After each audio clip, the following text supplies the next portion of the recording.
Assalamualaikum and hi. We are from Group 1. We would like to present the answers from question 1. Before that, let me introduce my group mates. Firstly, my name is Muhammad Aiman Fariq bin Muhammad Yatim. Second, Nadhrah Bahiyah binti Arman Shah. Third, Ahmad Zaim Suhail bin Ahmad Mujahid. Fourth, Ahmad Idham Baihaqi bin Azmai. And the last one is Nurul Asyikin binti Abdul Hadi.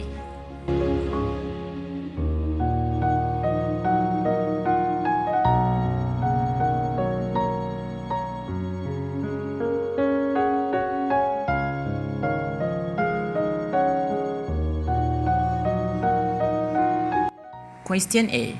What is the effect of the statement made by Zailan on himself and on Zaitun? The issue is whether Zailan and Zaitun will be liable for the offense of murder because of the statement made by Zaitun will be affected themselves. The law. Iqrar or confession can be defined as form of admission for proving a fact in order to establish a right or interest of any other party against the maker of admission.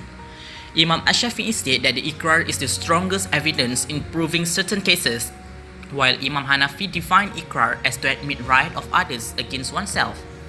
Section 17 Clause 1 of the SCAF defined Iqrar as an admission made by a person in writing or orally or by gesture, stating that he is under obligation or liability to another person in respect of some right. The first element is there must be an existence of muqarrun or a person who makes Iqrar. The muqarrun must be sound of mind or sane and attain the age of majority stated under Section 18 Clause 1 Clause A and 18 Clause 2 of SCAF.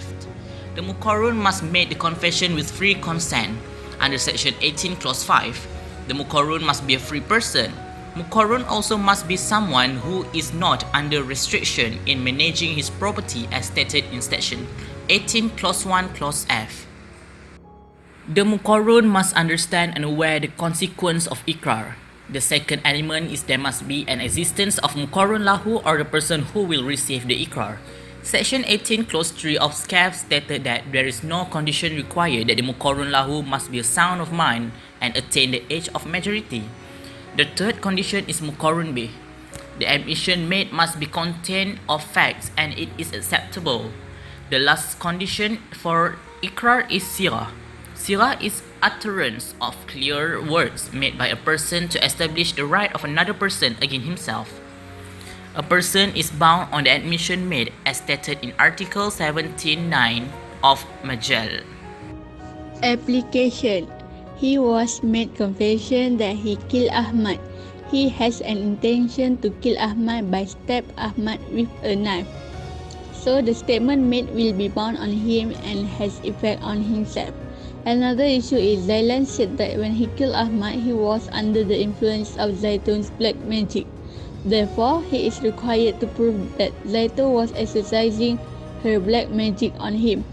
If he fails to do so, there will be no effect on Zaitun if she takes an oath and denies that she was using his black magic on Zailan. In conclusion, the statement made by Zailan will be bound on himself and not on Zaitun.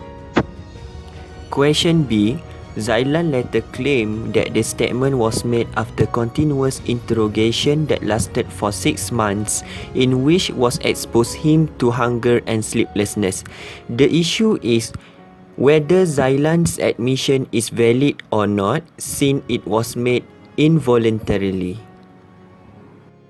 Section 18 of Sharia Court of Evidence Act 1997 stated about the condition of muqarrun.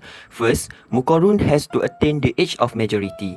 An admission made by minor is invalid unless his or her parents has authorized the admission. Admission made by minor who is not mumayyiz, sleeping intoxicated person will be void.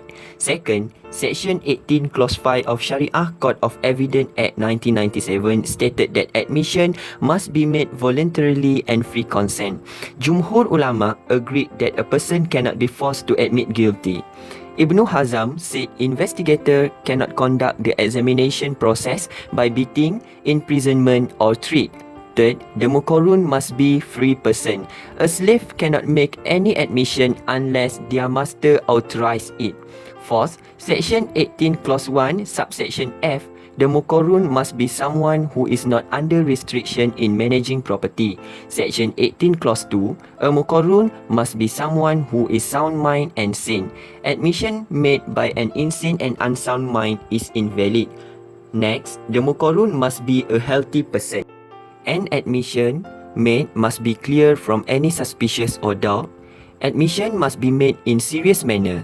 Next, Muqarrun must understand the consequence of his ikrar. For application, Zailan claims that his statement was made when he exposed to hunger and sleeplessness. It was because the statement was made after continuous investigation that lasted for 6 months. Here, Zailan's confession can be considered as void since it was made involuntarily. The confession only will be valid if all of the condition of Muqarrun is fulfilled. Therefore, Zailan was not fulfilled the condition that the confession shall be made voluntarily because the investigation was held when he was in sleeplessness and hunger. Statement made by Zailan is considered as void. In conclusion, Zailan's confession is not valid since he was not fulfilled the condition that a Muqarrun has to make an admission with free consent. The third question is, Zailan wants to retract the statement. Can he do so?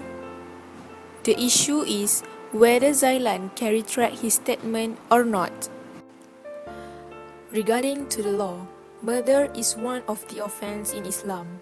The accused who committing the offense of murder and found liable for committing this offense will be imposed with the punishment of qisas. Qisas is something which is relating to the rights of the people. So, no one is allowed to deny the right of any other people in Islam. According to Surah Al-Ma'idah verse 32, Allah said that whosoever kills a human being without any valid reason, manslaughter or corruption on the earth, it is as though he had killed a mankind. This verse stated that no one can kill any other person without any valid reason, therefore if he commits, he will be liable for the offense of murder. In Surah Al-Isra, verse 33, Allah said that everyone should not kill any person, for God has made life sacred, except in the course of justice. If one is killed unjustly, then we give his heir authority to enforce justice.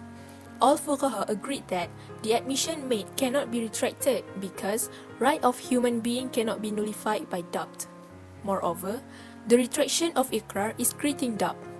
The views of all fuqaha is further supported in Surah Al-Qiyamah, verse 15, which means even he presents his excuse. So, the retraction of admission as regard to the offense that will be punished with the qisas punishment cannot be retracted, even the offender presents his excuse. The retraction relating to the right of people is not admissible as it is contrary with the views of all fuqaha and verse 15 of Surah Al-Qiyamah. Applying in Zailan's case, he cannot retract the statement that had been made. It is because he was committing an offense that will make him liable for the offense of murder. The punishment that will be imposed for the offense of murder is qisas punishment. All fuqaha agreed that the offense that will be punished with qisas punishment cannot be retracted. When making the admission, Zailan said that he stabbed Ahmad using a knife with intention to kill Ahmad. So, this admission was clear that Zailan was committing the offense of murder with intention and he did not have any valid reason for killing Ahmad. Zailan will be liable for the offense of murder and the punishment that will be imposed for the offense of murder is qisas punishment. In conclusion, Zailan cannot retract his statement of committing the offense of murder and will be punished with the qisas punishment. Therefore, retraction is not admissible in the matters relating to the rights of people. For the last question is whether Zailan's confession is admissible since it was made outside of the court. So the issue is whether Zailan's confession is considered as valid or not since it was made outside of the court. For the law, the criminal and civil cases have different proceedings. For criminal cases, the proceeding has 3 stages which are investigation, accusation and the main trial. An admission made before the investigating officer is considered as outside the court. Then, in civil cases, there are 2 proceedings which are pleading and court proceeding. Thus, an admission made through pleadings is considered as confession outside the court. All the jurists agreed that any admission made inside the court will be no issue, therefore it will be considered as valid. It is based on Surah An-Nisa, verse 135, which means, "O you who believe, be persistently standing firm in justice, witness for Allah, even if be against yourself or parents and relatives." The views of all jurists is supported by the hadith narrated by Abu Hurairah as regard to Ma'iz bin Malik. Ma'iz bin Malik was confessed that he had committed fornication for 4 times. For the admission made inside the court, no witnesses are required. As regard to the admission made outside the court, the jurists have different opinions.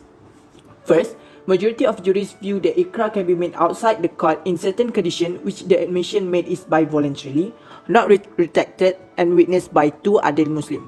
Second, Imam Abu Hanifa on his point said that confession made outside the court is not admissible as an evidence.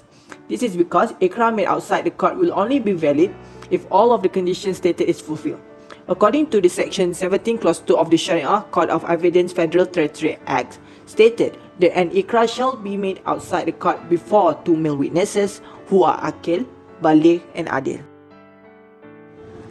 For the application, assuming that the 2 investigating officer is 2 male Muslims who are adil, akil and baligh, then both of them can be the witnesses of the admission made by Zailan outside the court.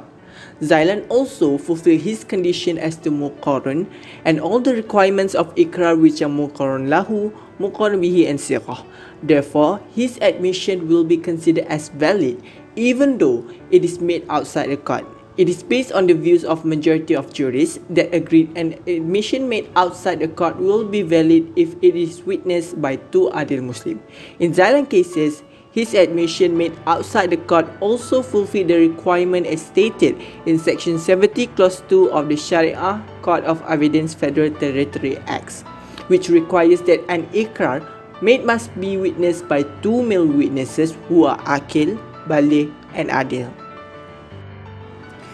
In conclusion, Zailan's confession made outside of the court can be considered as valid since it had been witnessed by 2 investigating officers, assuming that both officers are adil, akil and baligh Muslim.